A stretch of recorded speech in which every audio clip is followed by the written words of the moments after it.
Muy buenos días, sean todos bienvenidos a este devocional. Ya es sábado 24 de enero, hemos llegado al día 20 de nuestro ayuno de 21 días. Sí, ya mañana domingo terminamos con nuestro ayuno de 21 días y también estamos en el penúltimo día de estos devocionales. Tanto Pastor Hugo como yo esperamos que este tiempo que hemos estado entregándote estos devocionales mañana a mañana, esperamos que tu vida haya estado siendo fortalecida, bendecida, edificada, porque ese ha sido el deseo de nuestro corazón. Que tu vida sea mejor este año que lo que fue el año pasado. Y si te has dado cuenta, si has seguido cada devocional día a día, podrás haber observado que todo esto fue diseñado para ayudarte a alcanzar nuevas victorias, nuevas conquistas, porque Dios tiene mucho más para ti y para mí en este año. Y bueno, pues el día de hoy quiero compartir contigo el tema Caminando en Libertad. Muchas personas conocen a Dios, pero aún caminan cargadas por culpas, por temores o por ataduras del pasado. Y es importante que comprendamos que Jesús no solo vino a perdonar nuestros pecados, sino a darnos una vida verdaderamente libre. Él quiere que tú y yo vivamos y seamos libres. Caminar en libertad significa vivir cada día conscientes de lo que Cristo hizo por nosotros y decidir no volver a las cadenas que antes tú y yo teníamos. Acompáñame a la lectura de hoy. Hoy la lectura es muy cortita, es muy chiquita. Quizás a lo mejor hasta te sabes de memoria este versículo. Pero bueno, vamos a la palabra del Señor. Abre tu Biblia ahí en Gálatas, capítulo 5. Y vamos solamente a leer el verso 1. Gálatas 5:1. Y dice la palabra del Señor: Estad pues firmes en la libertad con que Cristo nos hizo libres, y no estéis otra vez sujetos al yugo de esclavitud. En el capítulo 4, anterior a este 5, ¿verdad? Pablo explica que el creyente ya no es esclavo, sino hijo amado de Dios. Ahora, al comenzar este capítulo 5, Pablo hace un llamado firme a los creyentes a permanecer en esa libertad con que Cristo te hizo libre o me hizo libre y no volver a una vida de esclavitud espiritual. En otras palabras, Pablo aquí nos enseña que Cristo ya nos hizo libres.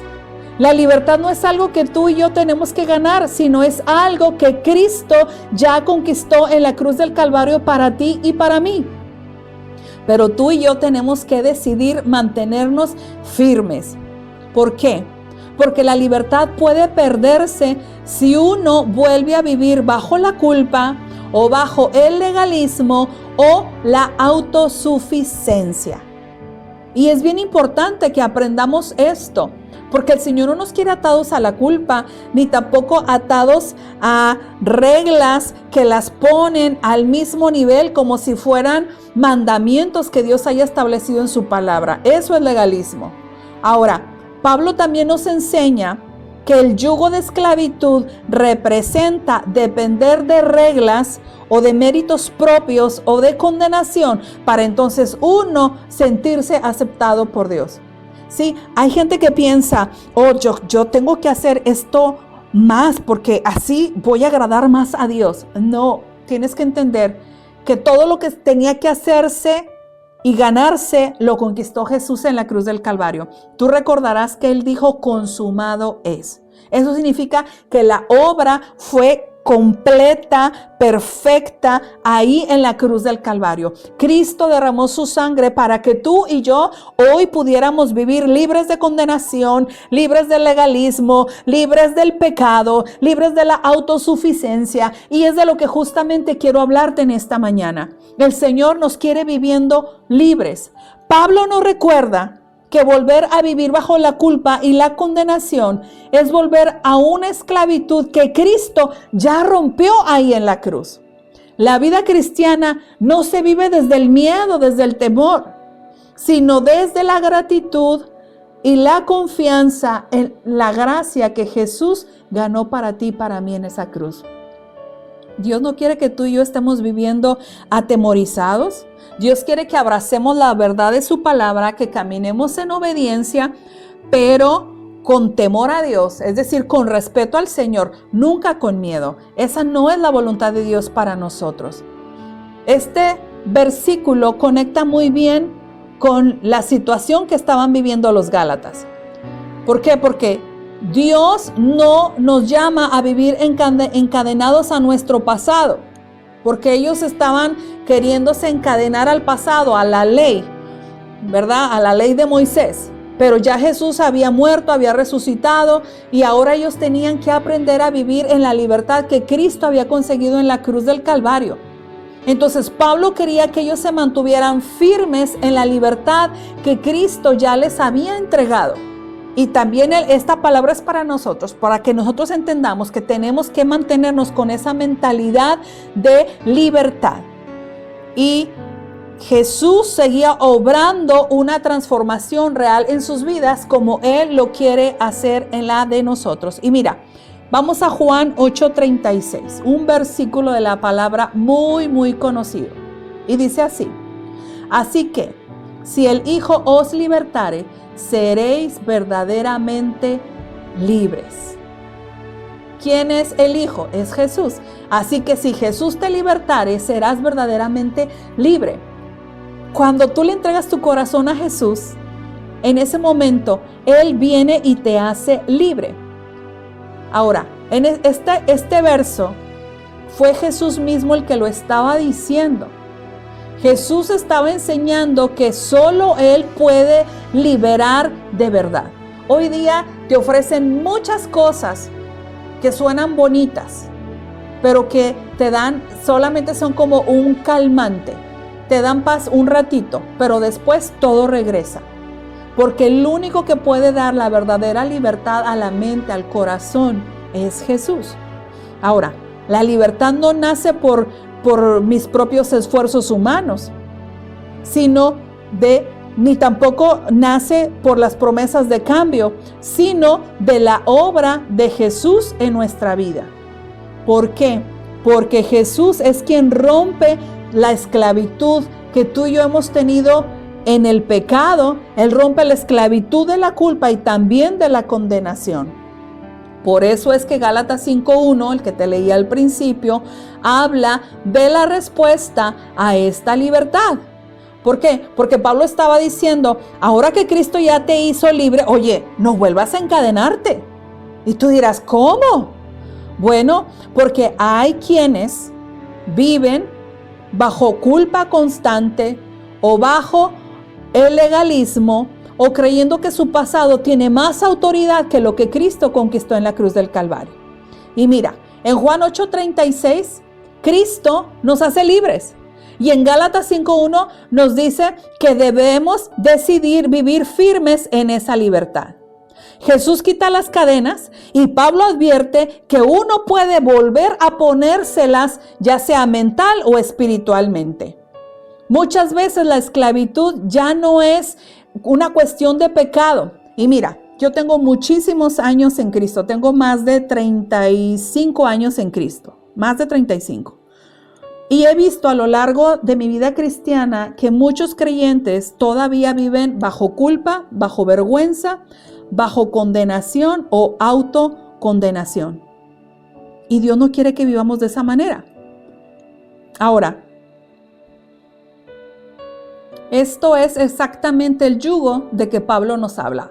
Cuando muchas veces vivimos en esclavitud porque nos mantenemos en una culpa permanente o porque estamos experimentando vergüenza por los errores o pecados cometidos en el pasado o porque nos estamos recriminando por las cosas que hicimos mal. Ahora, de la culpa hay dos culpas. La culpa sana, que es la conciencia que nos dice, oye, hiciste esto mal. Y esa culpa en sí no es mala. De hecho, puede ser útil. ¿Por qué? Porque nos lleva al arrepentimiento y al cambio, a cambiar nuestra actitud. La culpa sana apunta a una acción y nos mueve a corregirla. Pero ahora hay una que es muy peligrosa y esa es la culpa permanente. La culpa permanente es cuando una persona ya confesó su pecado, ya recibió perdón, pero se sigue castigando interiormente una y otra vez. O sea, se sigue pasando el látigo una y otra vez.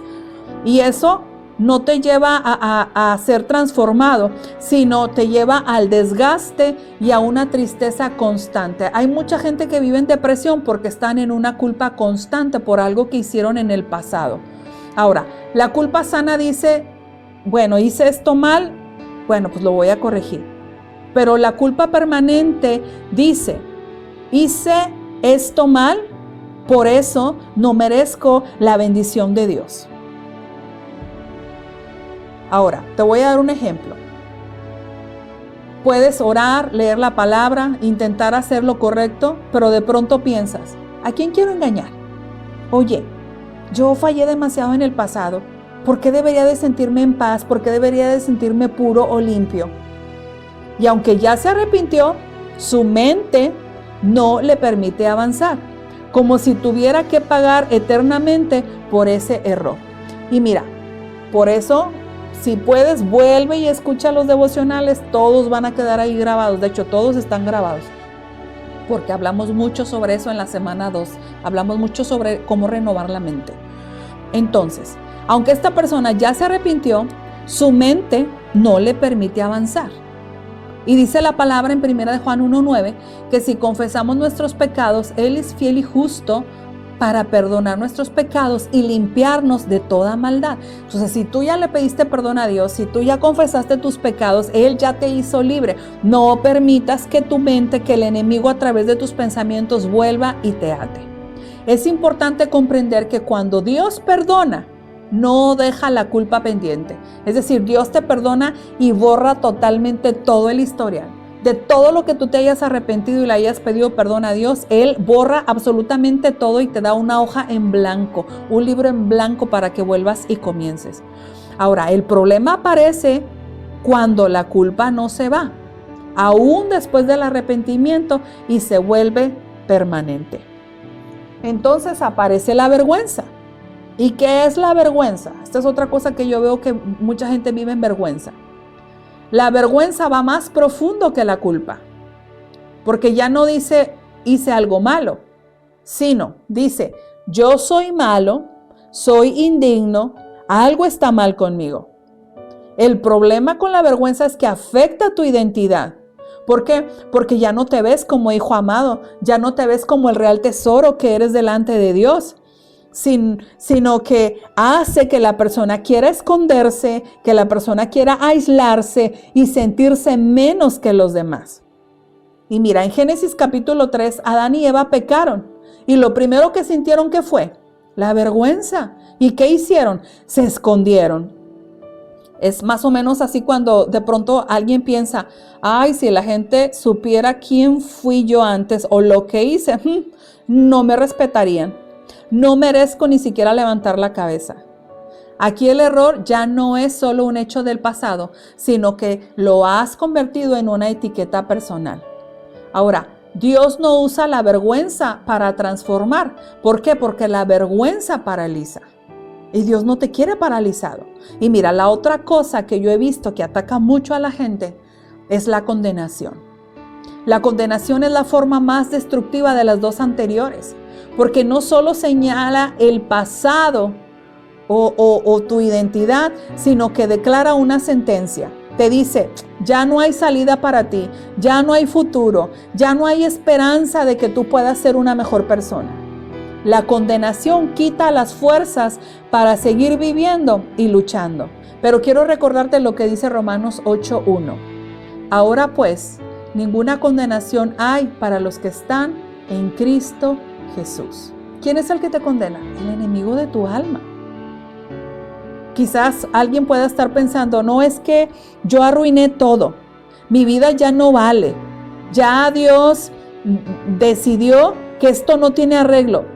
quiero decirte que ese pensamiento es completamente falso. No viene de Dios. ¿Por qué? Porque Dios nos corrige para restaurarnos, nunca para destruirnos. Y la otra cosa que he visto que la gente pelea mucho con eso es con la autocondenación.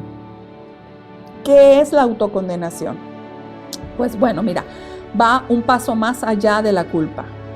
Ya no dice hice algo malo, sino dice yo soy malo, no tengo remedio. Aquí la persona se está definiendo por su pecado, no por lo que Dios dice de esta persona, no por lo que Jesús conquistó en la cruz. Es como cuando tú te equivocas o recuerdas el pasado y piensas, ay no, siempre arruino todo. Soy un fracaso como esposo o como esposa, o soy un fracaso como padre, o soy un fracaso como cristiano. Esa no es la voz de Dios.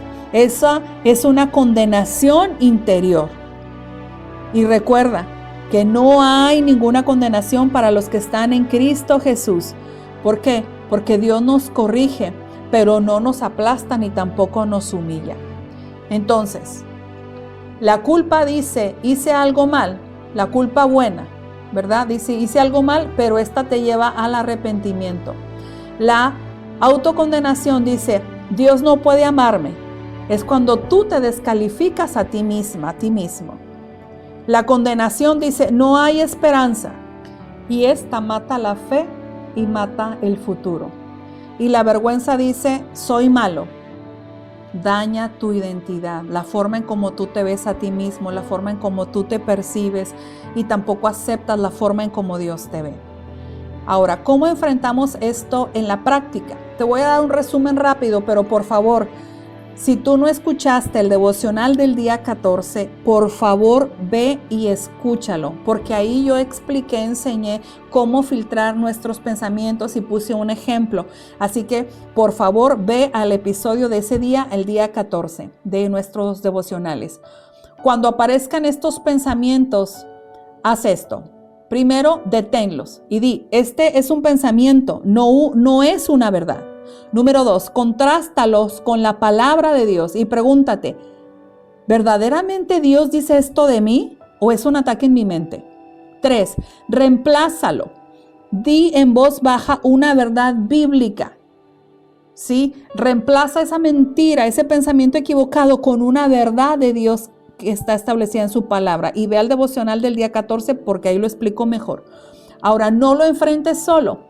Háblalo con alguien de confianza. Ahora, la culpa permanente te lleva a mirar constantemente hacia atrás, hacia tu pasado. Y la autocondenación te roba el presente. Dios trata con la culpa mediante el perdón. Es decir, tú necesitas recibir el perdón de Dios y perdonarte a ti mismo para que verdaderamente puedas caminar en libertad. Dios sana la vergüenza devolviéndote la identidad. Por eso ahí en su palabra, Él dice tantas cosas hermosas acerca de ti y de mí. Puedes leer Efesios capítulo 1 y 2 porque ahí vas a aprender mucho sobre quién tú eres en Cristo. Y también Dios rompe la condenación declarando gracia y esperanza sobre ti y sobre mí. Pero Dios trabaja en los 3 tiempos. Perdona el pasado, sostiene el presente y te abre un camino de paz y bendición hacia el futuro. Cristo no libera para luego condenarte, ni perdona para después recordar constantemente el pasado. El único que hace eso es el enemigo de nuestras almas. Jesús nunca nos va a estar recordando nuestro pasado. ¿Por qué? Porque Él lo perdonó y quedó sepultado en la más profunda de la mar, en lo más profundo de la mar. Cuando el Hijo, o sea, Jesús nos liberta, su libertad es real. Y cuando Pablo dice permanezcan firmes, está diciendo no negocien esa verdad, ni siquiera con tus propios pensamientos. Cristo es la fuente de nuestra libertad. La verdadera libertad no proviene del esfuerzo humano, sino de la obra de Jesús en la cruz. La libertad debe ser cuidada porque Dios nos da libertad, pero nos llama a permanecer firmes y no regresar a esas viejas ataduras. Caminar en libertad implica obediencia. Porque la libertad en Cristo no es libertinaje, sino es una vida guiada por la dirección del Espíritu Santo. La libertad que Cristo nos da no solamente rompe cadenas, también nos enseña a caminar en propósito. Y quiero que te preguntes a ti misma, a ti mismo esto en esta mañana. ¿Hay áreas de mi vida donde aún no estoy caminando en libertad? ¿Qué pensamientos o hábitos están intentando volver a esclavizarme? Y número 3, ¿cómo puedo fortalecer mi caminar diario en la libertad que Cristo me dio? Jesús pagó un precio muy alto para darnos libertad. Vivir atados cuando Él ya nos libertó es renunciar a una vida abundante. Caminar en libertad es una decisión diaria de fe, obediencia y dependencia del Espíritu Santo. Así que te invito en esta mañana, vamos a orar. Vamos a orar, vamos a pedirle al Señor que rompa en nosotros todas estas cosas que nos han mantenido bajo yugo para que podamos ser verdaderamente libres. Y ora conmigo. Señor Jesús, hoy vengo delante de ti, tal como estoy, con mi corazón cansado, con mi mente cargada. Tu palabra dice que si tú me haces libre, seré verdaderamente libre. Hoy me aferro a esa verdad, aunque mis sentimientos digan lo contrario. Mi Dios, gracias por la libertad que tú me has dado a través de Jesús. Ayúdame a caminar cada día en esa libertad. Ayúdame a no volver atrás y a vivir conforme a tu verdad. Rompe toda atadura que aún intente limitar mi vida y guíame por tu espíritu. Mi Dios, reconozco que muchas veces he vuelto a ponerme yugos de culpa, yugos de vergüenza, de condenación, Señor. Perdóname, hoy rompo con esos yugos en el nombre poderoso de Jesús. Perdóname por creer que mi pasado tiene más fuerza que tu cruz. Mi Dios, hoy decido mantenerme firme en la libertad con que tú me hiciste libre. Ayúdame a llevar cautivo todo pensamiento a la obediencia a Cristo que no viene de ti. Cuando la acusación llegue, recuérdame que soy tu hija, tu hijo y no un esclavo. Cuando el miedo me hable, que tu verdad sea más fuerte dentro de mi corazón. Espíritu Santo, dame paz, dame paciencia, dame constancia. Transforma mi corazón día a día y enséñame a caminar en libertad. No para hacer mi voluntad, sino para amar, para obedecerte y para servirte con todo mi corazón. Mi Dios, yo confío que tú sigues obrando en mi vida, aun cuando yo no lo vea. Padre, me pongo en tus benditas manos. Confío, Señor, en esa obra perfecta que tú conquistaste en la cruz del Calvario para mí. Y te doy gracias, Señor, porque a partir de hoy, Señor, yo decido caminar y vivir en libertad. En el nombre poderoso de Jesús. Amén, amén, amén. Gracias, Señor. Gracias, Padre. Pues bien, amada iglesia, gracias a Dios llegamos a este día 20. Y bueno, mi recomendación para ti es que sigamos firmes buscando el rostro de Dios. También mantente en tu casa abrigado. El frío sigue estando fuertísimo en nuestra área. Si no tienes que salir, no salgas. Y bueno, espero que haya sido una bendición este devocional para ti. Te deseo un día hermoso, que la paz de Cristo guarde tu mente y tu corazón. Y recuerda que te amamos, te valoramos y te apreciamos. Dios te bendiga.